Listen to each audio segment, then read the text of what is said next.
When my husband started taking the kids to their grandma's every week, I didn't pay it much attention. But when my daughter accidentally let it slip that they were visiting regularly, I decided to follow them one day. I never thought I would question my husband's honesty until recently. You see, Mike has always been a reliable partner and a great father to our two children, 7-year-old Ava and 5-year-old Ben. But lately, his behavior has become strange. My husband was an amazing and attentive father. He played hide-and-seek with the kids in our yard, attended school plays without complaint, and always found time for one more bedtime story.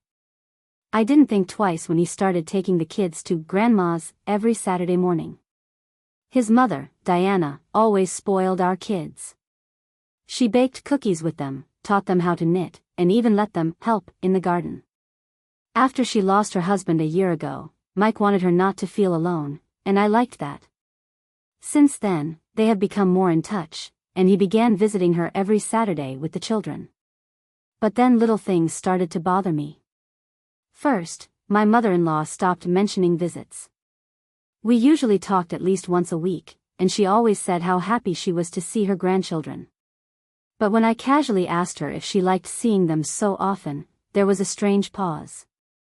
"Oh, yes, of course, dear," she replied, but there was a strange note in her voice, as if she were hiding something. I decided it must be grief. Maybe she just doesn't cope with loss that easily. Then Mike began to urge me to stay home. "It's mommy and baby time, plus you need some rest and alone time, Amy," he said, hugging me goodbye. "Enjoy the quiet time at home." He wasn't wrong. I loved the quiet hours of the morning, but there was something about the way he avoided eye contact when I suggested going with them that made me wonder. I should have trusted my gut instinct. One early Saturday morning, after Mike and Ben were already in the car, Ava came running into the house. "I forgot my jacket," she shouted as she passed me. "Don't forget to behave yourself at Grandma's." I joked, gently ruffling her hair as she grabbed her jacket. She stopped, turned to me with a serious face. Then she said something I'll never forget. Ava froze and looked at me with a strange look. "Mommy," she whispered, as if sharing a secret, "Grandma is just a secret code." I blinked, my heart clenching. "What do you mean, honey?" Ava's cheeks flushed, her eyes widened. She glanced quickly at her father, who was standing outside the window, as if she had already said too much. "I shouldn't have said that," she muttered and ran out the door before I could ask her another question. I stood in the doorway, watching them get ready to leave, my mind racing. A secret code? What could that mean? Was Mike lying about where he was taking them? My stomach clenched as I began to imagine the possibilities. Was Grandma a code word for something he was hiding or someone else? I needed to figure it out, and the time had come. Without thinking, I grabbed my bag and keys, my hands shaking as I took them. Mentally canceling my plans for the day, I decided to secretly follow them. Mike's car turned in a different direction than I expected. I kept my distance, but my heart was pounding, as he pulled into a deserted lot at a park on the other side of town. From my seat a few rows away, I watched him get out with the kids, holding their hands as they headed toward a bench under a large oak tree. And then I saw her. A woman in her early 30s, with red hair pulled back into a loose ponytail, stood next to the bench. She held the hand of a girl of about 9, who had the same hair. My heart sank as I saw the little girl run happily towards Mike, who crouched down to pick her up as if he had done it 100 times before.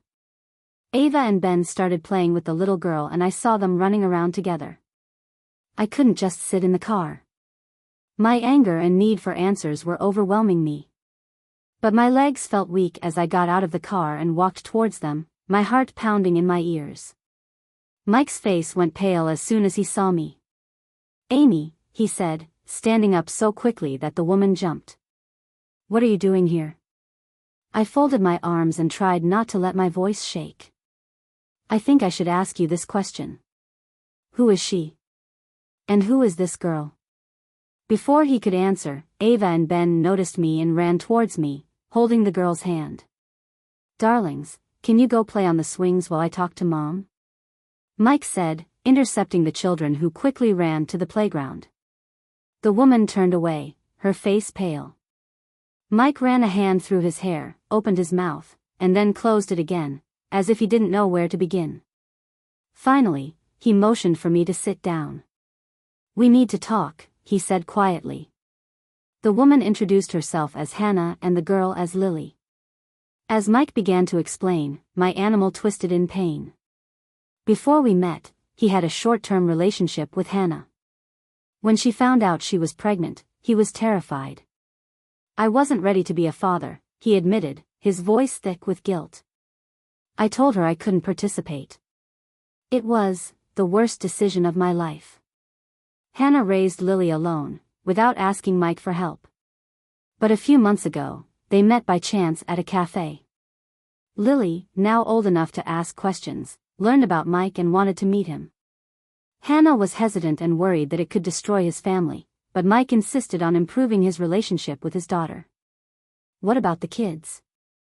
I asked, my voice shaking. "Why didn't you tell me? Why did you involve Ava and Ben without telling me?" Mike thought, rubbing his temples. "I didn't know how to explain it. I was afraid you'd get mad or worse. I thought it would be better to start small. I know it was wrong, Amy, but I didn't want to lose you." I felt the air leave my lungs. He lied to me.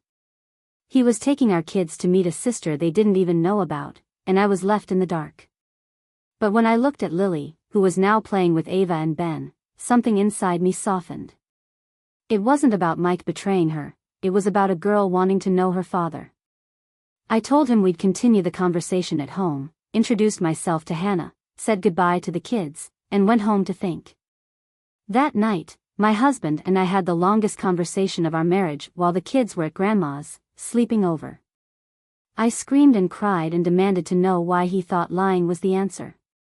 He listened, apologizing over and over, his voice shaking as he admitted how much he regretted his choice.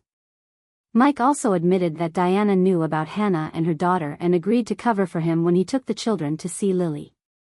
My mother-in-law warned him not to keep it a secret from me, but he believed that he would eventually be able to tell me everything. It wasn't easy, but I began to see the situation differently, as a man trying to right a wrong that had haunted him for years. The next morning, I asked him to invite Hannah and Lily over. If they were going to be a part of our lives, I needed to meet them. When they arrived, Lily was a little shy, holding her mother's hand. But as soon as we picked up Ava and Ben, they ran up to her like old friends, and soon the three of them were sitting on the floor building a tower of blocks. I won't lie, that scene warmed my heart. Children have an amazing ability to change everything around me. Hannah and I sat at the kitchen table, awkwardly at first, but then the conversation flowed. She wasn't the enemy I'd imagined.